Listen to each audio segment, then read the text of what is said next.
O cansaço persistente, permanente, erroneamente chamado de crônico, muitas vezes acaba em um diagnóstico de hipotireoidismo, ou seja, uma falha da glândula tireoide que, no final das contas, talvez com uma medicação, nos dizem: você vai ter que tomar T4 ou levotiroxina para o resto da vida. E nunca ninguém percebeu que isso está diretamente relacionado a uma proteína do glúten. Ou seja, acabamos com um diagnóstico de hipotireoidismo, até mesmo falam de Hashimoto ou autoimunidade, e nunca ninguém observou que existe um mimetismo, ou seja, uma semelhança muito importante entre o glúten e o hormônio tireoidiano ou o tecido da tireoide. E finalmente, com um diagnóstico, não digo errado, mas impreciso, nos condenam para o resto da vida. Hoje vou explicar como identificá-lo e, claro, como tentar desativá-lo completamente. Vamos começar. É muito comum fazermos um exame de sangue e talvez o hormônio seja o TSH, que é aquele que diminui, aquele que é estimulado pelo hipotálamo. Na verdade, é uma corrente, não é? Hipotálamo, glândula pituitária, glândula tireoide. Ou seja, em toda essa comunicação descendente, chamada de conexão neuroendócrina, acaba dando uma ordem para a própria glândula tireoide para que ela produza, sintetize e libere mais hormônio tireoidiano do que consegue. E é aqui que muitas vezes começamos a ter problemas em todos os níveis, mas principalmente começamos com uma medicação. Isso é muito comum, digo isso porque vejo e ouço isso diariamente no consultório, e algumas pessoas chegam a receber diagnósticos errados e, claro, tratamentos inadequados, ou seja, tratamentos inadequados no sentido terapêutico. E isso é muito mais comum em mulheres. O que mais existe nos homens? Claro, mas o hipotireoidismo, que tem como sintoma clássico a fadiga extrema e persistente. Eles nos falam sobre a síndrome da fadiga crônica. Eu sofro de fadiga crônica. Já a palavra crônico em si é estigmatizante e devastadora. Não usem mais isso. Digo isso tanto para os profissionais de saúde quanto para as pessoas que sofrem com isso. Parem de usar o termo crônico, porque isso só faz com que a sintomatologia se torne ainda mais crônica. Aqui o que precisamos perguntar é: por que estou sentindo esse cansaço? Ou essas névoas mentais, esse embotamento, a sensação como se estivessem apertando nossa cabeça de fora para dentro. Isso é muito comum. As falhas de memória, falhas na visão. Quando a glândula tireoide falha e a utilização do hormônio tireoidiano não ocorre corretamente, teremos repercussões clínicas em todos os níveis. E muitas vezes pensamos que simplesmente, apenas, o que não é tão simples assim, ao fornecer hormônio tireoidiano exógeno na forma de T4 ou levotiroxina, vamos conseguir amenizar, conter um pouco essa situação para o resto da vida, e não é assim. Em que momento acreditamos que a medicação vitalícia será uma solução? Entendo que teria que ser ainda mais se tivéssemos uma extração total, certo? Chama-se tireoidectomia total, possivelmente devido a câncer de tireoide. Mas isso também pode ser uma questão de autoimunidade, não é? Hashimoto. Em que momento as pessoas que tiveram esse problema de tireoide ficam sabendo o que é um anticorpo, uma patologia autoimune da tireoidite de Hashimoto? Isso ocorre porque estamos na era da hiperinformação, chegando ao ponto da infoxicação, que já está nos envenenando com informações. E assim voltamos ao início de tudo. E o que aconteceria se eu dissesse a vocês que tanto o quadro clínico do hipotireoidismo quanto esse cansaço extremo, persistente, tem relação com um mimetismo, com uma semelhança molecular do glúten? É muito importante que isso seja compreendido, porque o glúten, ou melhor dizendo, a gliadina, que é a fração proteica do glúten, é algo ao qual ainda estamos nos acostumando. É uma estrutura química que não existia entre nós até alguns anos atrás e que só agora estamos começando a fazer a transição para a incorporação dessas novas questões, sobre as quais não vamos entrar em detalhes porque vocês já sabem, não é? O que o glúten provoca, principalmente o glúten, em produtos comestíveis hiperpalatáveis e hiperrefinados, não é? Multiprocessados, que são feitos para vender, não para alimentar, que são feitos para estimular nossa hiperpalatabilidade, ou seja, para dar uma sensação de festa na boca, que é isso que eles imitam, não é? Quando comemos algo que é muito, muito saboroso, há um estudo por trás desse alimento para poder entender, a partir de muitas, muitas centenas de amostras criadas, geradas e fabricadas com um objetivo por engenheiros de alimentos, vender mais não nos alimentar melhor. E quando isso acontece, acabamos anestesiando nossas glândulas salivares ou nossas papilas gustativas. E, finalmente, vamos acabar em uma situação em que algo saboroso deveria ser muito proteico, muito nutritivo. Mas, na verdade, atualmente, na modernidade, a indústria de alimentos refinados está usando isso apenas para nos vender mais, estimulando, recorrendo a uma situação muito característica da nossa fisiologia, eles usam isso contra nós. Então, precisamos entender isso, porque principalmente uma pessoa que tenha um polimorfismo, ou seja, que uma pessoa que geneticamente não consiga distinguir entre a estrutura química do glúten ou da gliadina, não é? Podemos até mesmo falar da sonulina, que está relacionada a questões em que essas substâncias vão se infiltrando na barreira digestiva, na barreira hematoencefálica, certo? É importante que isso seja entendido, porque quando falamos especificamente das transglutaminases, não vamos entrar em terminologia técnica, mas prestem atenção nisso, certo? Porque especificamente a TG2 e a TG6, uma no intestino e outra no cérebro, vão abrir um caminho nas barreiras que depois o corpo precisa fazer um grande esforço para voltar a aderir, não é? Para voltar a unir essas células próprias das barreiras, tanto intestinal quanto cerebral, e ao mesmo tempo vai-se gerar uma endotoxemia, porque por essas infiltrações, não é? O que seria o intestino permeável ou a barreira hematoencefálica filtrada vai nos permitir, ou melhor dizendo, vai nos tirar a habilidade de nos defendermos. E isso depois vai gerar necessariamente e, sobretudo, de alguma forma irreversível, uma endotoxemia. O que isso quer dizer? Que estamos com todo o corpo, absolutamente todo o metabolismo, contaminado por uma infiltração permanente das barreiras. E como eu dizia até há pouco, não tem a ver somente com essa intoxicação ou com essa contaminação. Tem a ver com o fato de que o corpo, quando precisa utilizar suas ferramentas genéticas, não é? Porque acabamos fazendo exames de sangue para ver anticorpos de tiroperoxidase ou tiroglobulina, mas nunca olhamos para o glúten. Em que momento pensamos em fazer exames de anticorpos antitireoidianos e dizer estão altos ou estão baixos, tenho predisposição para Hashimoto ou para problemas de tireoide? E nunca vimos o porquê. E isso quer dizer que, e eu conto isso a vocês a partir da clínica, não é? Muitas vezes já vimos esses anticorpos diminuírem. Eu já vi pessoas com exames de sangue com anticorpos antitireoidianos descontroladamente altos que depois de apenas retirar o glúten, esses anticorpos se tornaram negativos.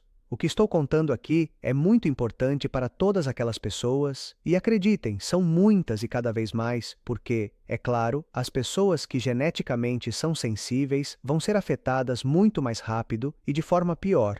E quando temos esse polimorfismo, que eventualmente é o que precisamos investigar, pode-se fazer um estudo genético? É claro que sim.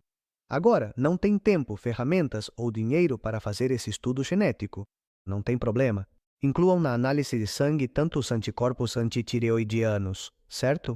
Antitireoperoxidase, antitireoglobulina ou até mesmo outros anticorpos contra receptores que estão relacionados às membranas da glândula, do tecido tireoidiano, do próprio hormônio. Podem ser feitos muitos anticorpos relacionados à tireoide para entender qual sensibilidade temos, mas também é preciso fazer o DQ2 e o DQ8, que são especificamente relacionados ao glúten. Precisamos fazer um exame para entender se temos doença celíaca, se podemos nos tornar celíacos, certo? É muito comum em adultos nos tornarmos celíacos, porque tanto aqui na Argentina temos um ditado que diz: tanto vai o cântaro à fonte que a fonte seca. Mas a realidade é que consumimos tanta porcaria que acabamos desenvolvendo uma patologia que talvez fosse apenas uma sensibilidade ao glúten não celíaca ou alguma predisposição genética que ainda não havia se manifestado, e com tanto estímulo e cortisol alto devido ao estresse persistente ou a distúrbios hormonais, ou pelo sedentarismo, por falhas nos hábitos alimentares, em geral falhas nos hábitos, acabamos desenvolvendo a doença celíaca. E isso depois faz com que esse TSH, esse hormônio que desce da glândula pituitária ou hipófise, comece a subir, não é? Sempre buscamos um valor entre 1,5 e 2, nos homens entre 2 e 2,5. Mas vemos muito comumente, especialmente mais em mulheres, que começa, não é? 2,5, em 6 meses já está em 3, 3,5, 4. E vamos ao endocrinologista, vamos ao médico e dizemos: doutor, doutora, vejo que me sinto cansado, que me sinto fatigado, que tenho essa distimia, não é? Tenho essa dificuldade na capacidade de gerenciar emoções, sentimentos. Tenho dificuldade principalmente na capacidade de começar e finalizar tarefas. Não durmo bem, meu cabelo está caindo, minhas unhas estão ou com sulcos ou quebradiças. A pele está rachada, não é? O corpo, quando não tem energia, a primeira coisa que faz é usar essa energia para qualquer coisa, menos para o cabelo, a pele e as unhas, que as unhas nós usávamos antes como garras. Agora isso agora já não faz mais parte das nossas necessidades. Por isso, a primeira coisa a qual o corpo deixa de fornecer energia é isso, mas também o trânsito intestinal ou a distensão abdominal quando comemos. Necessariamente, temos que começar a vincular ou continuar mantendo, não é? Essa relação entre o trânsito intestinal, o intestino, todo o trato digestivo, mas o intestino em si e a energia. Podemos falar de energia mitocondrial e, neste caso, temos que falar de energia tireoidiana. Para que se entenda rapidamente, tanto a glândula quanto o hormônio gerenciam, distribuem, não é? Equilibram a energia do corpo. Então, se começarmos a ver que esse valor, não é? TSH que ruim, mas às vezes é feito apenas o exame de TSH, não é? Também precisamos analisar os valores de T3, T4, T3 reversa, dos cofatores tireoidianos, como por exemplo o zinco, o selênio, a B12 ou o ferro, a vitamina D. Veja, precisamos ter um panorama o mais amplo possível, mas às vezes, dentro das possibilidades, analisamos apenas o TSH, que começa a subir e começam a nos mencionar esse termo, que na verdade é um lixo, mas que existe e que eventualmente vamos usar esse lixo para reciclá-lo em algo útil, que é quando nos dizem: você está sofrendo de um hipotireoidismo subclínico.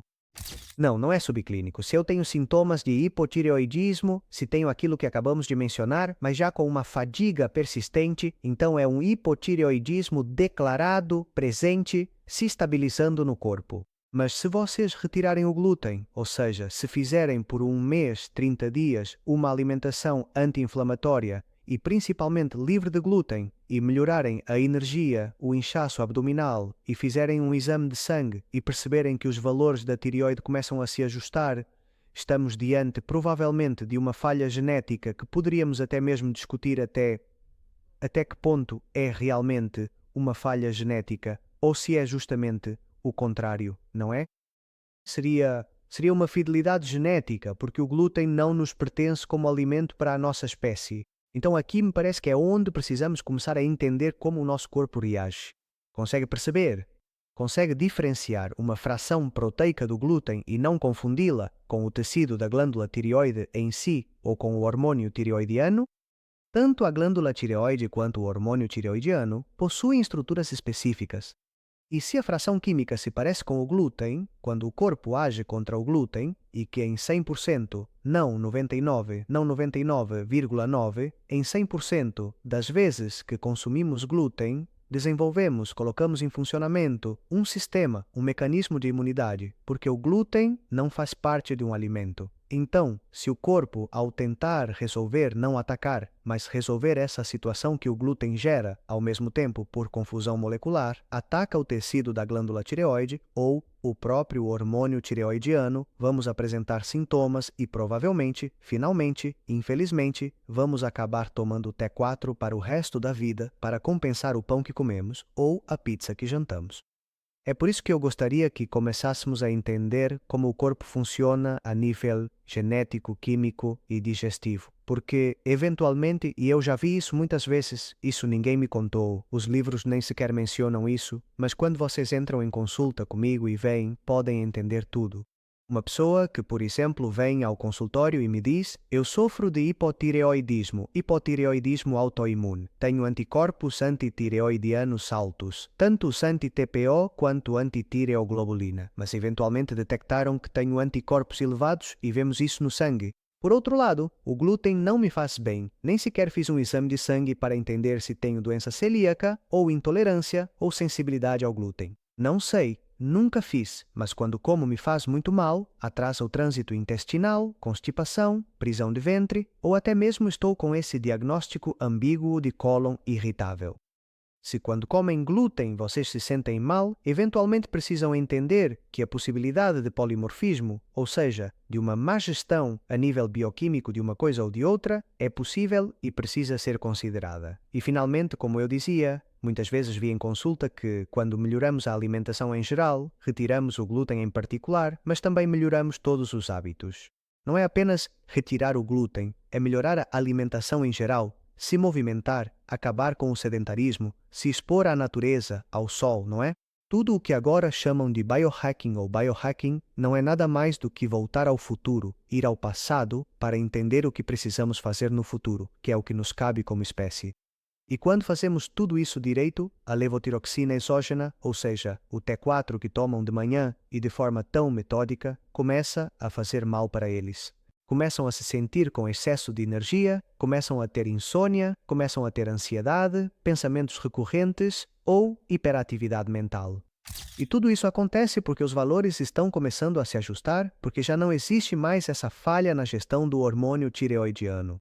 O corpo começa a ajustar os valores e é preciso reajustar a dose exógena ou, até mesmo, já vi isso acontecer, é preciso retirá-la. Então, façam isso. Peçam para a pessoa que os atende fazer um exame específico para entender qual é a sua predisposição genética e, eventualmente, realizar esse teste.